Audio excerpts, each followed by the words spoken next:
There is a lot going on today, and appreciate you joining us.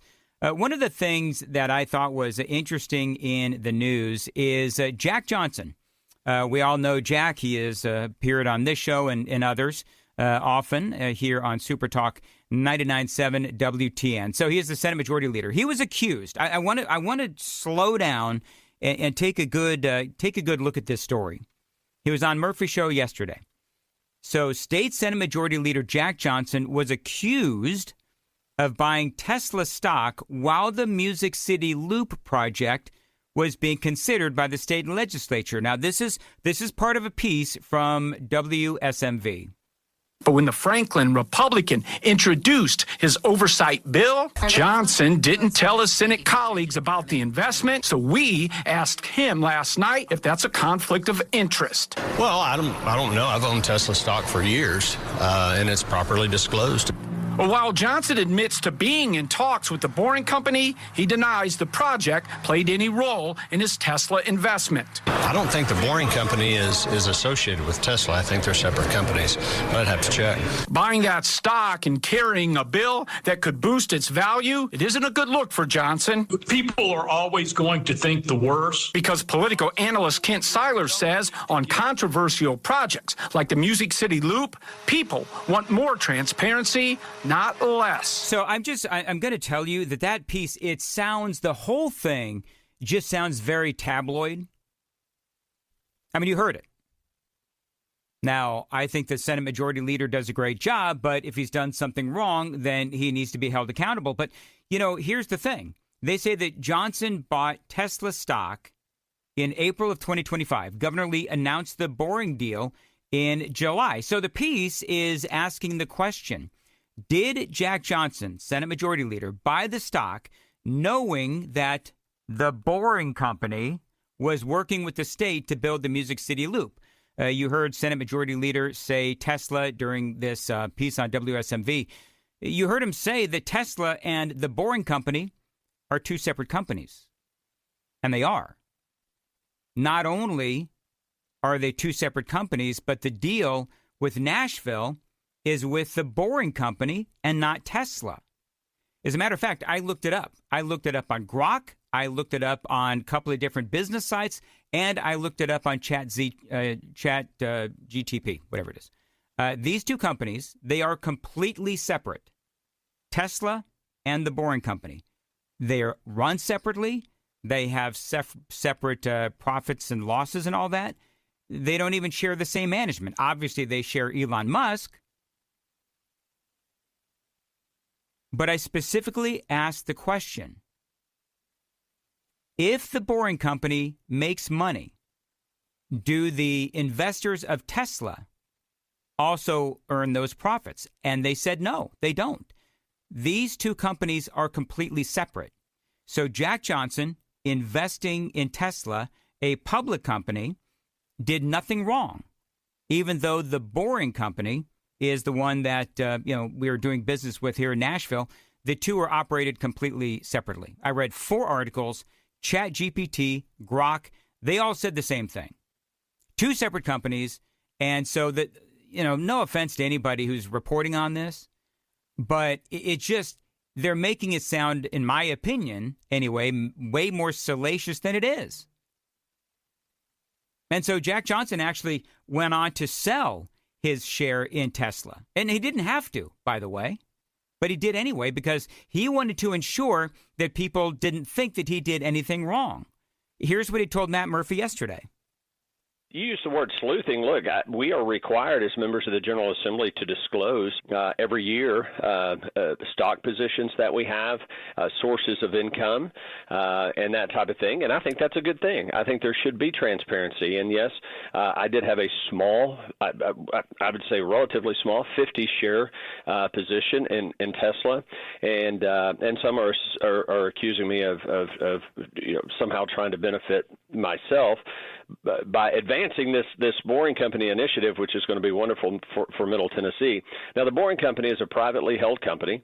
Tesla is a publicly traded company. They are two separate companies, but some people made an issue of it. So yesterday, at my own volition, I sold the position. I issued a statement to that effect. I don't want that to be a distraction.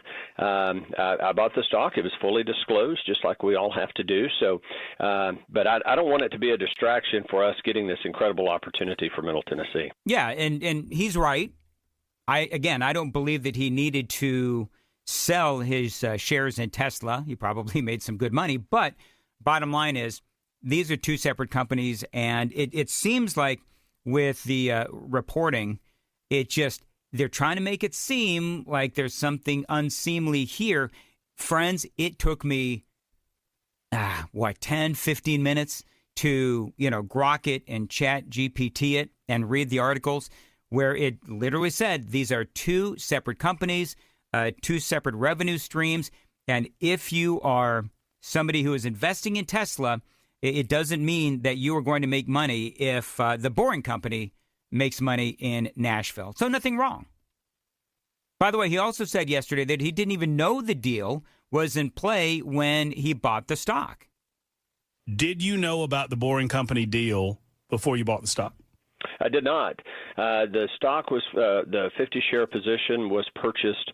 I went back and looked because the reporter asked me, and I said, I'll be glad to tell you. I don't have to divulge that under state law. I don't have to divulge how many shares I owned, but I was happy to do so. Yeah. I bought the position April 15th of last year, 50 shares. I haven't added to the position. When I sold it yesterday, I sold 50 shares, and that's what I'd bought almost a year ago. The announcement for the Boring Company was made on July 28th of last year. I had no knowledge that it was coming until the governor made the public announcement. So now what people are saying, and I hear you on the super text line, I hear you. 8727, the Boring Company is using Tesla cars solely for the transportation in the tunnel.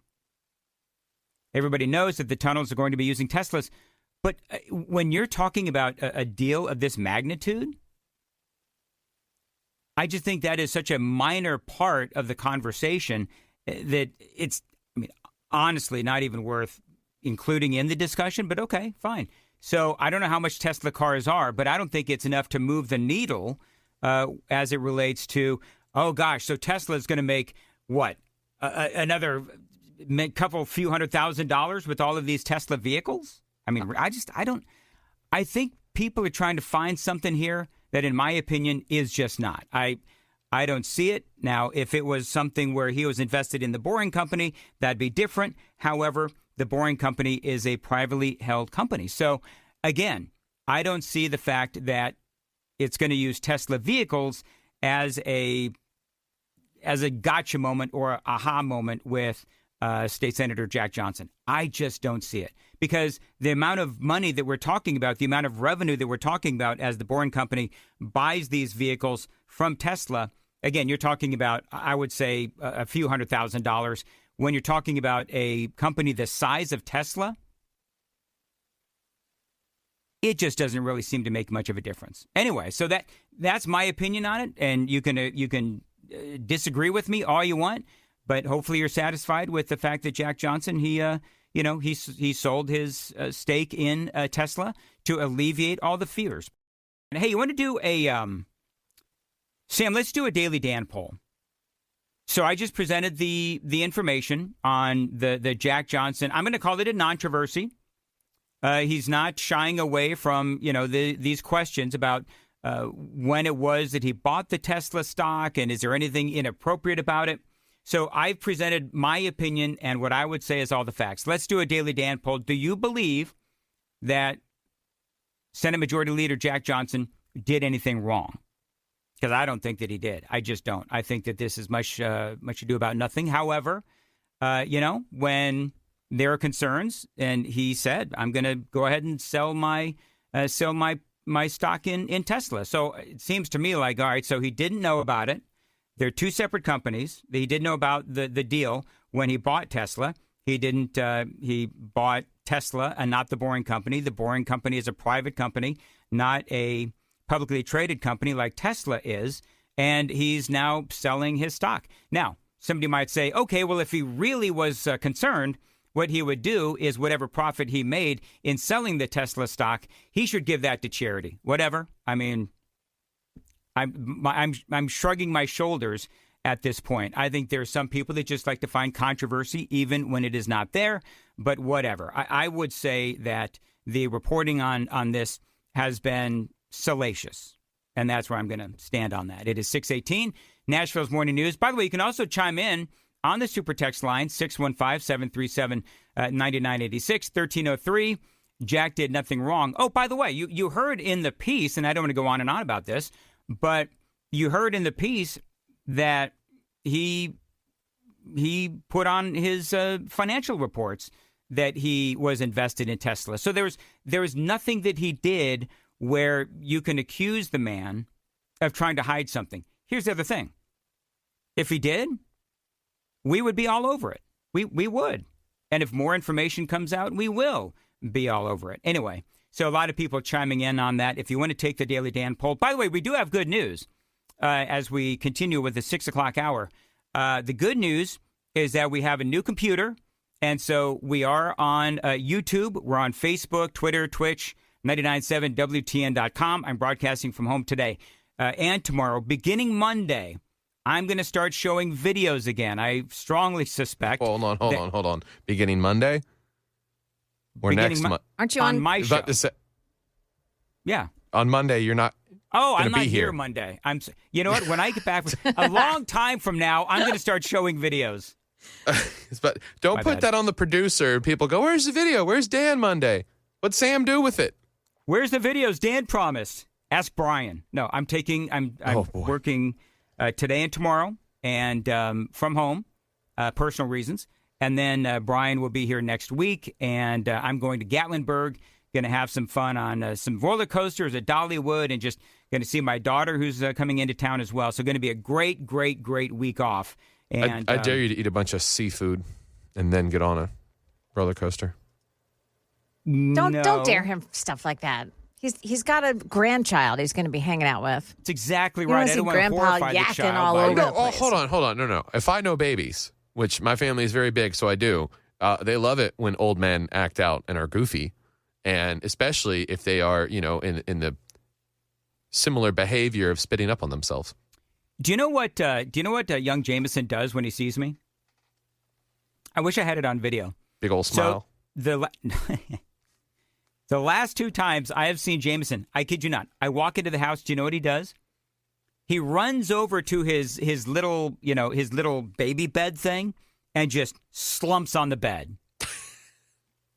And I was like, oh, the bald guy is here again. And or he's just imitating Grandpa.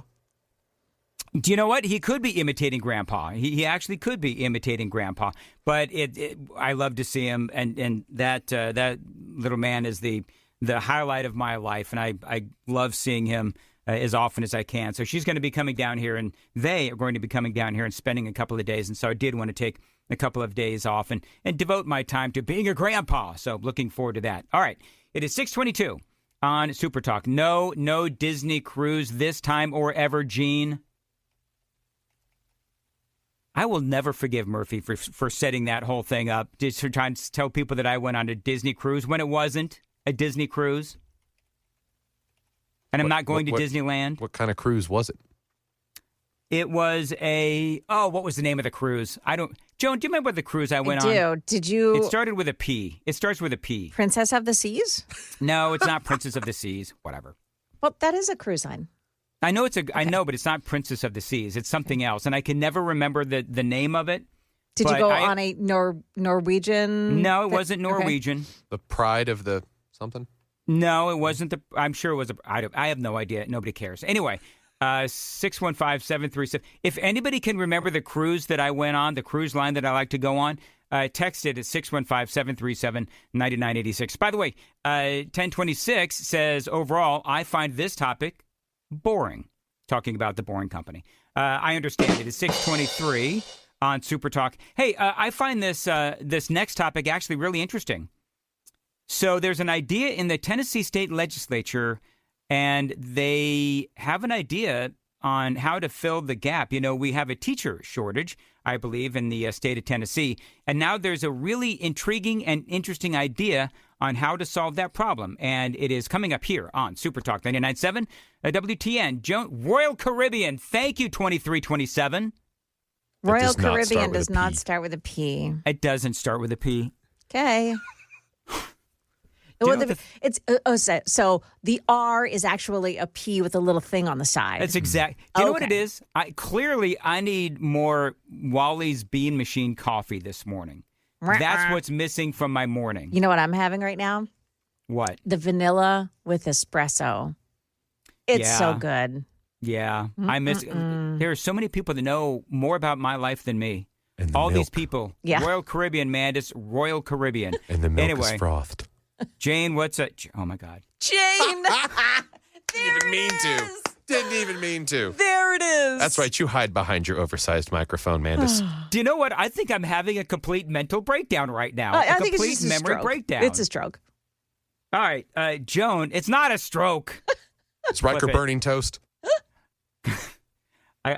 Speaking of which, I can't forget to wake up Riker in about 5 minutes. All right, Joan, what is coming up in the news at 6:30? We'll tell you the one thing that the U.S. and Israel are targeting or trying to target in Iran right now and why. It's coming up at 6:30 on Super Talk 99.7 WTN.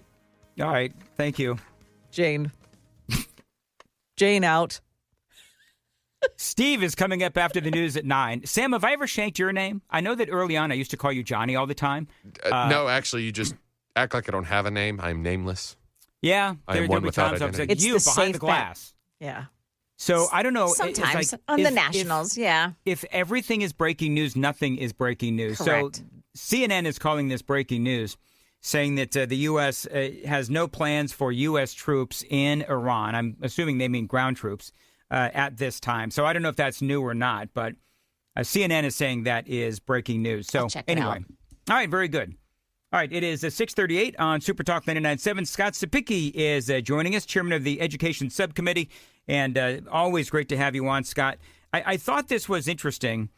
The headline really caught my eye, and, you know, I like to talk education. Tennessee lawmakers consider a 2-year pathway to address teacher shortages. Tennessee could soon become the first state in the nation to offer an associate's degree pathway for aspiring teachers. Under proposal, lawmakers claim aims to ease shortages in some school districts. So let's talk about this. I mean, first of all, how bad is the teacher shortage here in the state of Tennessee?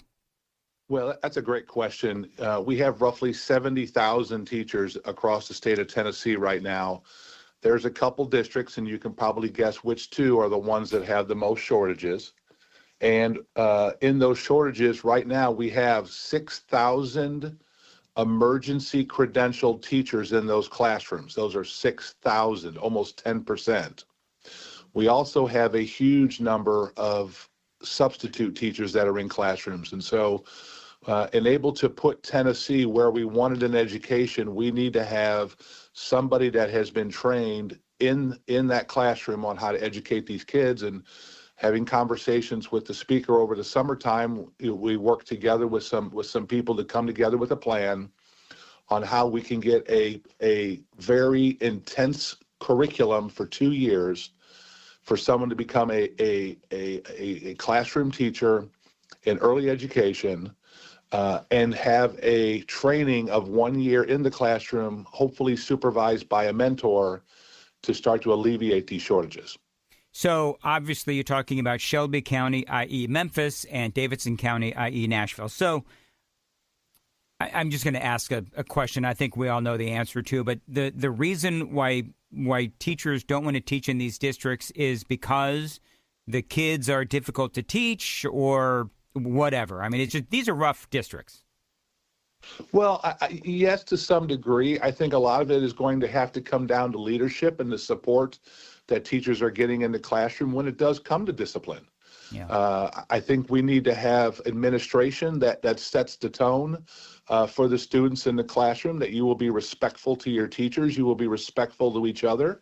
And I think once we have that in the classrooms, that'll attract more people into the profession of teaching. And then as well as I do, that Governor Lee's plan with the General Assembly to raise the starting pay for a teacher in Tennessee to $50,000 goes into effect fully next year. And I think we need to look at, hey, is there something else we can do to help incentivize more people to get into the classroom? And maybe this Associates does.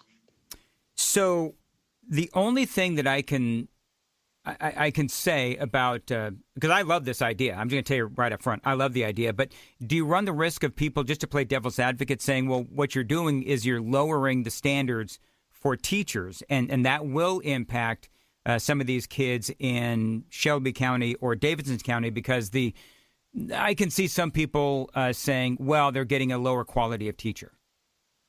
Well, sort of, but on the other hand, Dan, with those 6,000 emergency credentialed teachers, I hold a degree in history.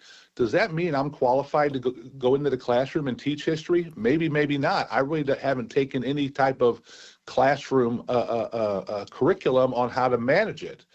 But if we can get somebody in a classroom that has had an intense program put together by our community colleges to give them the necessary skills, I think we come out on the other end better, because number one, I have somebody who really wants to be a teacher. Yep. And number two, we'll create a pathway for them that if they want to continue on to get their bachelor's, then that'll be a pathway also.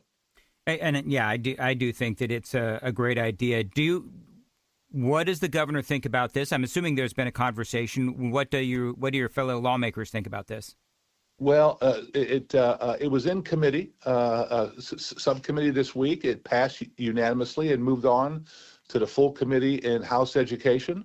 I'm assuming that I should have no problem, hopefully, getting it through full education, then on to the House floor. I would assume that the Speaker has already had conversations with the governor, that he will sign this piece of legislation and create this opportunity for people in Tennessee. All right. I think that, personally, again, I think it's a great idea. One of the things that people often say, and then we'll move on to another topic, but one of the things that people often say is, if you have a degree, and I should ask, currently, what are the requirements for a teacher in the state of Tennessee? You need obviously like a 4-year degree. I have no idea. Do you need a 4-year degree and then sort of a teaching credential? How does that whole thing work? Well, in your 4-year, when you say you want to be a teacher, obviously we all take the same first core curriculum in your first 2 years getting your bachelor's.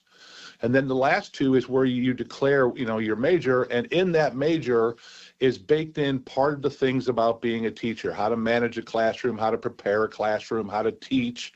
And so that all gets baked into those last 2 years.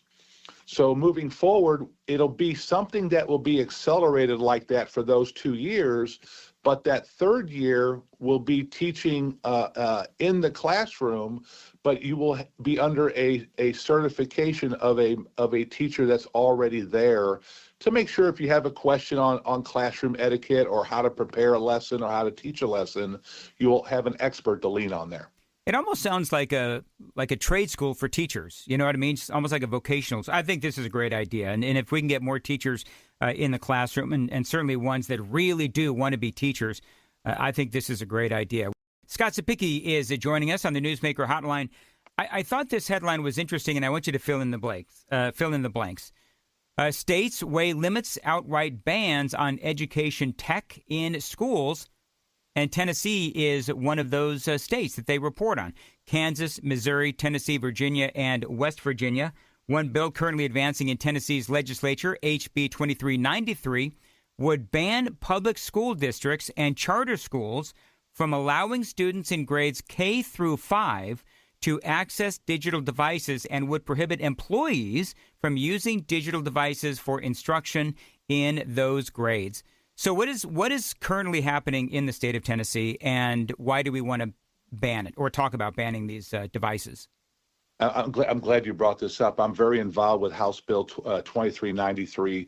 So there was a study that just came out looking at the advent of technology into our classrooms, and what we've seen as we've relied more and more on technology, our academic results have fallen further and further lower.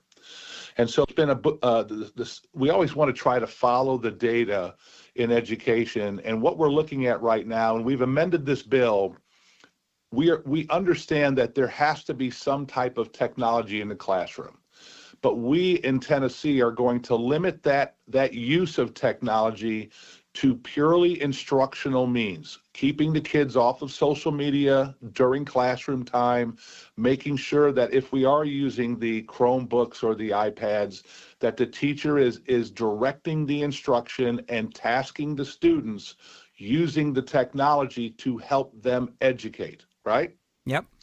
But conversely with that, there's another bill that I'm carrying also, that if we're going to admit that we have to have this technology in the classroom for our kids to compete, not only in Tennessee or the United States, but globally for jobs, then we have to do everything we can to protect these kids from what the internet is trying to expose them to via the harmful material that's out there. And the thing that's made this very complex right now is artificial intelligence, because it is out there and it is seeking access to these children.